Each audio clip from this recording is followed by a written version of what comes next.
Hey everybody, it's Octopi here, and today we are getting right back into Monster Loves You and what I believe is actually the final installment of the series because we have become very trustworthy adult monsters and we are at 16% of respect. Was that respect? I think that was respect. As you can see, we can now politic with monsters because that is a thing that trustworthy adult monsters get to do, and that's the first thing we're going to try. As we explore a lot, but now we're going to go ahead and try and do the new thing. Now let's see here, there's so many different politics. We're going to discuss the running politic. A small pack of elder monsters are huddled at the edge of Omen, watching the woods and discussing something in hushed tones. Listen in. Elder Hamrag is saying, "This could simply be a rumor. We don't know they're out there for sure. Leave it be, or ask what's going on." We're trustworthy, we're gonna ask what's going on. Hamrag says, "Some of the young monsters have seen others in the whale mist, monsters from no town we know of. Thin and cold, without food or shelter. Suggest everyone be on guard. Offer to host any homeless monsters in your hovel. Promise you'll remember the warning." Let's offer our home up. Elders are impressed by your unusual offer. They look at each other, then shift their conversation in the same direction. If the strange monsters come into Omen now, they won't be met with violence. And we're at 21 respect now, because we're that good. Let's explore. I want the three-eyed goat. I like three-eyed goats. A squirrel hops into a pool of sunlight, bright-eyed and bushy-tailed, ready to bury nuts and make something of itself. You drop on it from a branch, grab it, and twist its head off. Delicious decapitation. A young wolf suddenly leaps in front of you, snaps the squirrel out of your claws, and runs off laughing and barking. Wolves can bark now? Isn't that only dogs? Turn the tables on the wolf. Chase the wolf into the bushes. We're gonna turn the tables on the wolf. A second squirrel creeps up and pokes at the discorporated head of the first one. You grab the new squirrel and chew on it a little, thinking, lure the wolf closer with the squirrel or show everyone in Omen you're smarter than this wolf. Let's lure it closer. It never goes over very well if you try and impress the other monsters, I've noticed, because I think I've tried that in past episodes and it's always just failed for me. You dangle the squirrel over your maw, waiting. The wolf tries to steal it as planned. You slap her with your claws and she flees, having learned not to mess with you again. Okay. Let's go ahead and politic again, since we're at 26% now. Alright, we're gonna discuss heavy lifting. All of Omen is abuzz. Others glare angrily at everyone, then back at the broken sign at the town gate. You look down at the little piece of sign you're holding and blush. Wait, what did you do again? Yes? What did we do? Coming back from a hunt, you were so full of high spirits that you jumped up and slapped the sign. You just slapped a little too hard with your claws. Okay. Listry spots the bit of sign that you're holding. Hey, don't tell anyone you broke it. It'll get fixed. This will all blow over. It's just an ill wind that blows nobody any good. Bygones will be bygones. What's she going on about? Listry is often accused of thinking she knows everything. This includes human cliches. All of them. Listry says, I can take care of this. Look, I took a bit of the sign too. I can slip some into Varrock's hair, and he isn't looking. Nobody ever believes him, since he's always lying and stealing things. No, come forth and admit your accidental crime. Stay silent. We're gonna come forth. I would feel bad if Varrock got in trouble for something that I did. All the gathered elders scowl at you. They take turns chewing you out, which for monsters is a more literal expression than you might expect. Ragged and bloody, you creep back to your hovel to heal.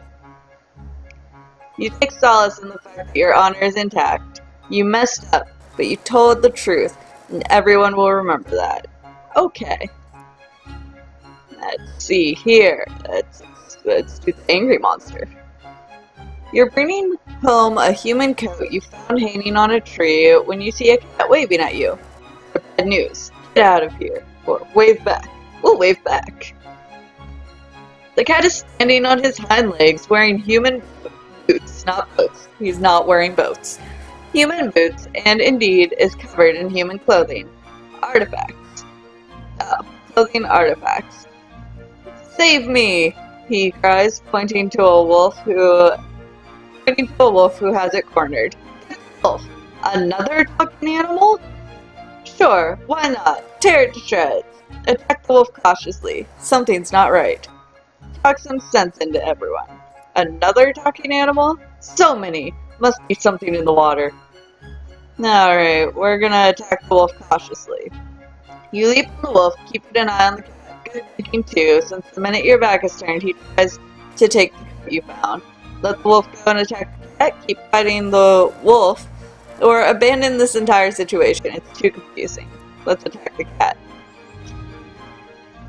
You attack the cat, but he smirks and runs away at amazing speed. Maybe those boots are magical.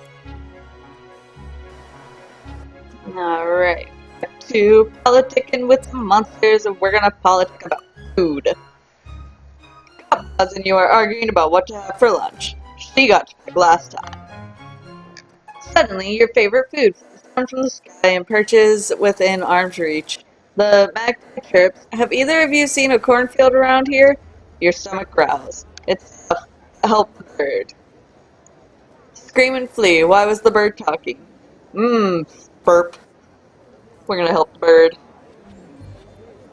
Through teeth and a sheen of sweat, you coolly tell the bird where to find a human cornfield. After it flies off, Gopaz asks why you did that. Explain that one should help anyone who asks, so the favor might be passed along.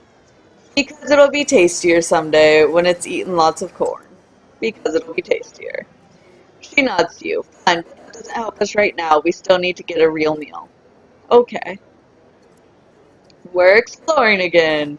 We didn't get any respect for that, so that kind of sucks. Maybe we should have explained it being something else. We're gonna go see a fight, though. Wild chickens are back in season, as delicious as they are mean. They're loose within the whale mist, and the monsters are all hunting them down. Chickens? Lame. Forget about it. Have some eggs and just eat those. Get out there and hunt those wild chickens. We're gonna get out there.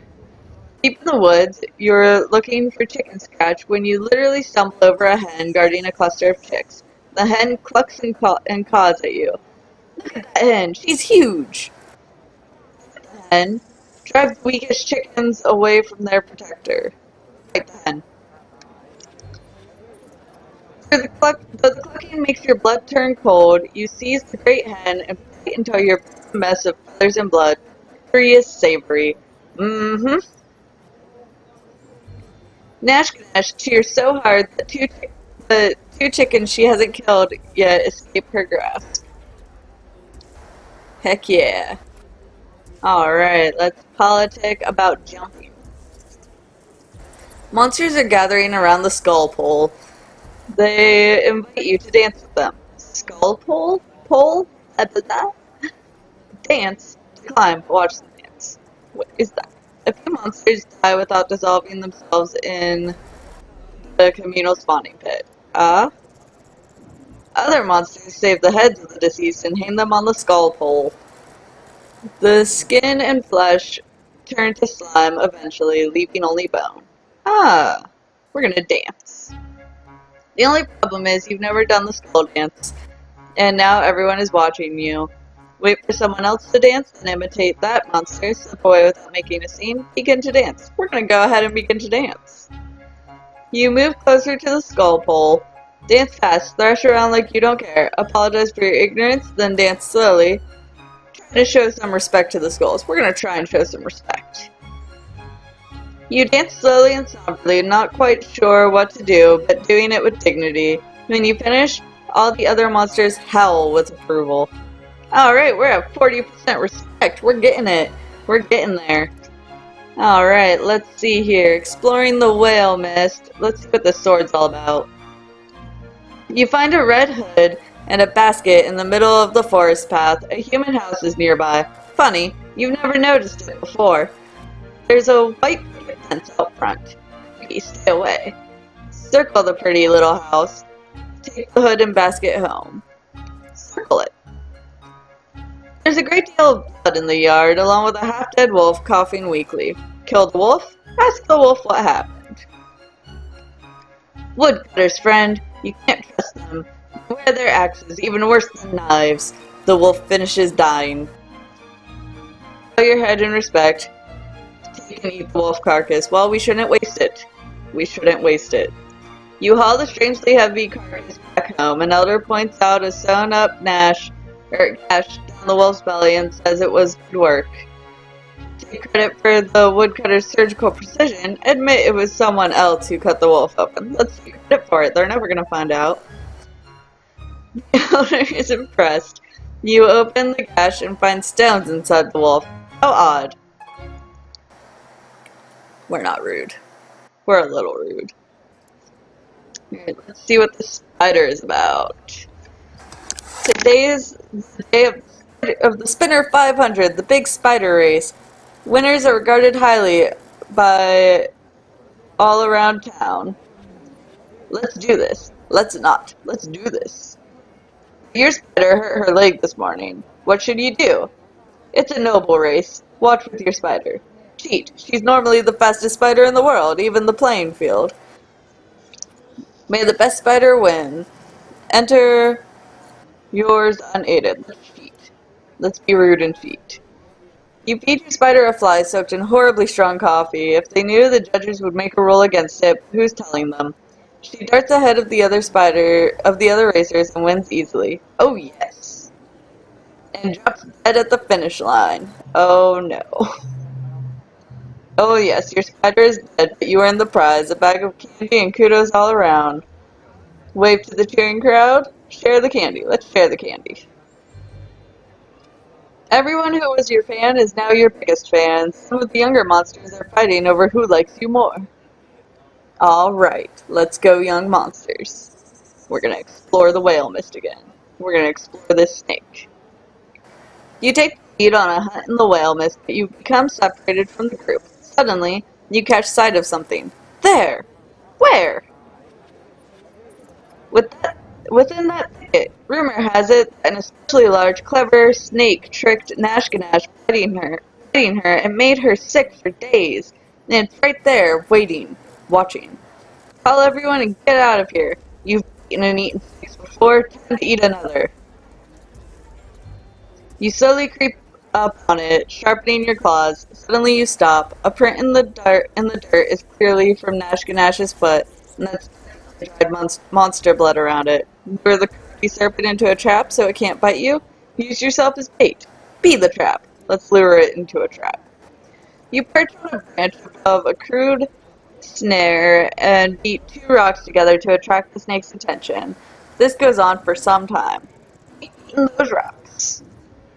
Suddenly, the snake drops from a branch above you. You struggle, but it's too late. It crushes you with its terrible strength. Everything getting darker. The next thing you know, Nashganash is pounced on the snake. She grabs its head and holds its mouth shut, keeping its fangs trapped. Still crushing.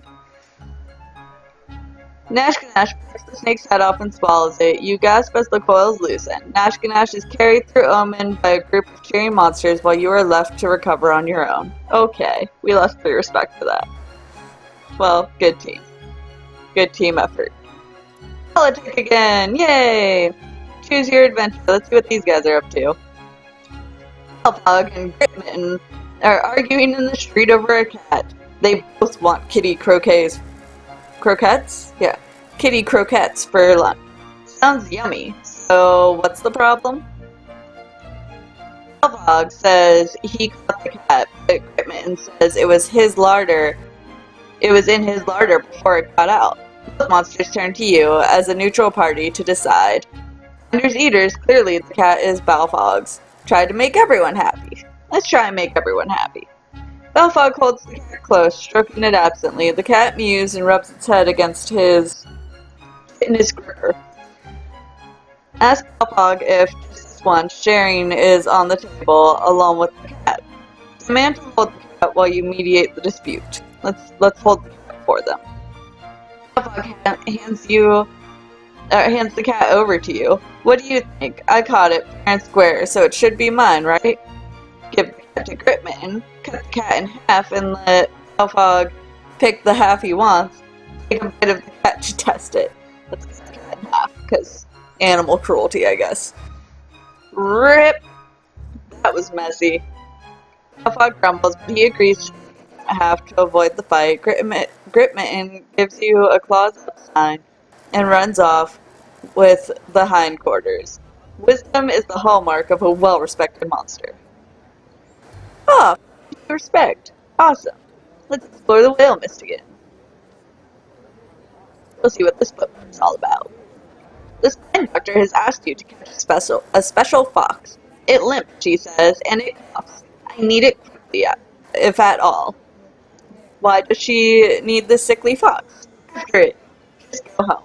Why does she need the fox? The spine doctor swats you with one prickly arm. There's no time for questions. Get the fox or don't. Okay, let's go get the fox. You go forth into the forest, trailing the fox. As you get closer, you catch a glimpse of its ragged ears between two trees. The fox is limping slowly. Get closer. As you draw near, you smell something sickly sweet. The fox slumps and vomits green matter onto the forest floor. Your claws tremble at the thought of touching it. Go back to the spine doctor and ask if it's safe. Pursue the fox to the ends of the forest and beyond. Chase the fox, but to wash your claws frequently. You don't want to get sick. Let's avoid sickness. Unfortunately, the fox easily loses you in the whale mist while you're washing your claws in a stream. You're not absolutely sure it was there at all. Could you have imagined seeing it earlier? Probably not, but regardless, you return to Omen in shame. The doctor says nothing, but other monsters point and whisper in the street. Okay, we lost respect. So sad. Alright, let's politic. We'll see what this is all about. The spine doctor is treating two injured monsters in Portent Square. Watch. She breaks off her own quills and uses them like sewing needles. A little iron pot boils over a small fire, but it's just water. The doctor seems to have run out of something. Who's the spine doctor? Who's hurt? Continue to watch. Offer to get involved. Who's the spine doctor? She's Marinus' cousin twin and has many pointy bits all over her body. She is an ancient monster, older even than an elder, and has healed the sick for many years. Let's see who's hurt. Prudence and Proofrock are lying prone, both covered with long straight lacerations. Blood and slime seeps from every cut. Let's see, let's try to get involved. You join the spine doctor, who accepts your help approvingly. How will you aid her? Hold the cuts closed while the doctor prepares the medicine. Offer to fetch medicine for the spine doctor. See if either patient has anything worth stealing. Let's offer to fetch medicine. The doctor nods to you and sends you to her hovel for a big jar of clay. When you bring it back, she opens the lid, revealing a big clay jar, revealing hundreds of leaves, twigs, dead bugs, and human pills. She selects a few but feel alone and feeds them to the patients, who soon stir. Alright, we have 1 day left, so let's go ahead and choose our adventure. We'll go here. You spy a wolf pacing outside a small wooden cabin. From within the building, you hear the bleating of goat kids. Watch the wolf. Work with the wolf to get the goat kids. Attack the wolf while his back is turned. Let's work with the wolf. The wolf accepts your offer of assistance. He growls, I'm glad you're reasonable. Some monsters would just attack me. It's the wolf's lucky day then. The wolf snarls, how should we finish this hunt? I can block them while you climb. Got any better ideas? Lure the goat kids out with a clever ruse. Get in through the roof while the wolf keeps them from escaping. Let's lure them out. You and the wolf pretend to fight, going as far as to draw blood with your jaws and claws, and then run off in opposite directions.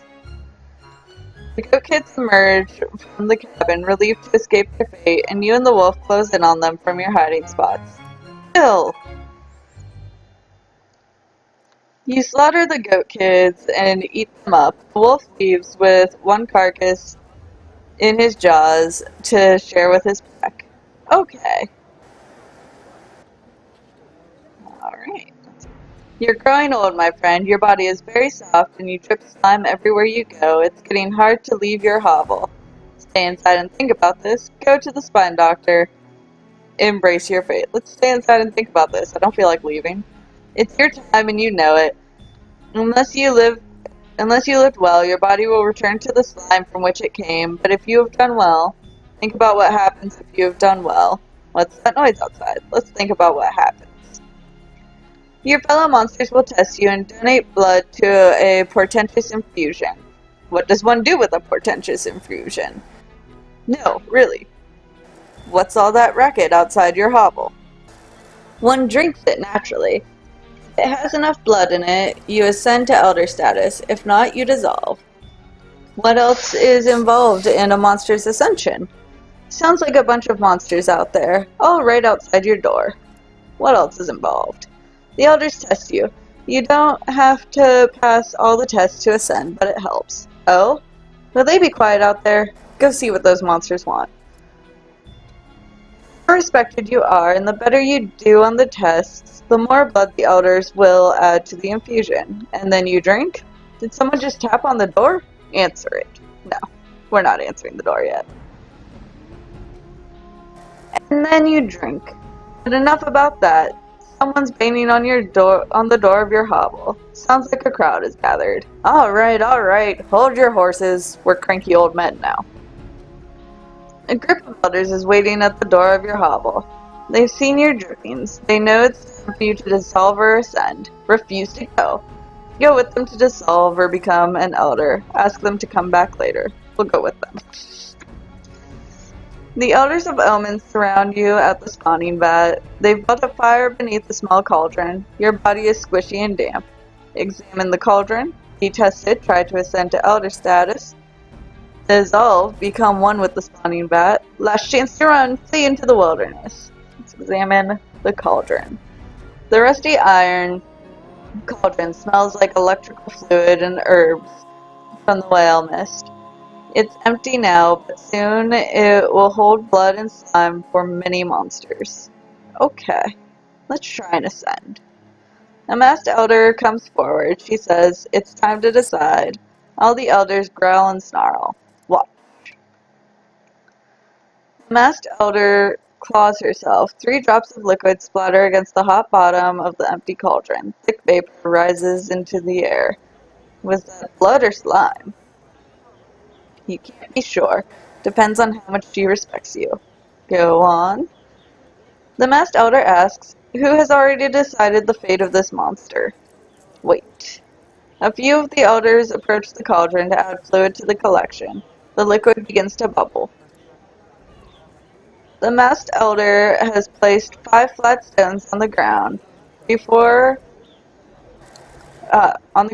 you. She says, choose one. Chance will guide your claw. Look at the stones, or pick a stone that looks good. Let's look at the stones. Each stone is stained with old blood and polished by the touch of many a paw. You can't tell one stone from the others. Okay, let's pick a stone that looks good then. As you reach for the stones, someone shrieks in the distance. All eyes turn in that direction. You realize you can peek under the stones if you're quick. Cheat and peek under the stones, or resist the temptation. Our honesty isn't all that great, so we're going to resist. You wait a moment, and the shrinking dies away. All the elders turn back to watch you. Choose the next stone. The other side of the stone is etched with a crude glyph. It shows a monster holding one claw up, speaking intently. The masked elder says, honesty, that you have just passed that test. Choose the next stone. The other side of the stone is etched with a crude glyph. It shows a monster facing down a human. The masked elder says, we will test your bravery. Be tested. Elders add sticks and dry leaves to a fire until it's grown huge and hot. They remove the cauldron and retreat before the roaring flames, one by one, until only you remain. Try to stay near the fire or dance through it. There's a 50% chance we'll die. Oh, let's try and stay near the fire. It's hot, very hot, and your body begins to pull away on its own. You gather your will and remain in place. Your excess slime begins to dry out and crack, but as the fire dies down, you're still here. Whew. Several monsters howl their approval and step forward, adding more fluid to the iron cauldron. Approach the cauldron. You hold the cauldron which contains the portentous infusion. It's heavy. Look in the cauldron or drink the portentous infusion. Let's look inside of it first. It's quite full and there's more blood in there than slime. Okay, let's drink it and hope there's enough. You drink the bubbling concoction, then belch and howl. Your body solidifies almost instantly. You are an elder now. I guess we weren't an elder before, but we're an elder now, and here's how we're doing. We're doing pretty good, except in the honesty department. You are now an elder. You are welcome in Znak, the oldest of the monster towns. Okay. In this stage of life, if you play your cards right, you'll be able to affect both the way monsters view humans and vice versa. Use your powers of persuasion wisely. Okay. Oh, alright. Well, we're going to go ahead and end this video here, and I guess we'll have one more video for this series whenever I get around to recording that, but that's pretty cool. We're gonna be deciding the fate of both monsters and humans in the next video. So, if you like this video, please hit the like button down below, and I'll see you guys in the next one. Bye!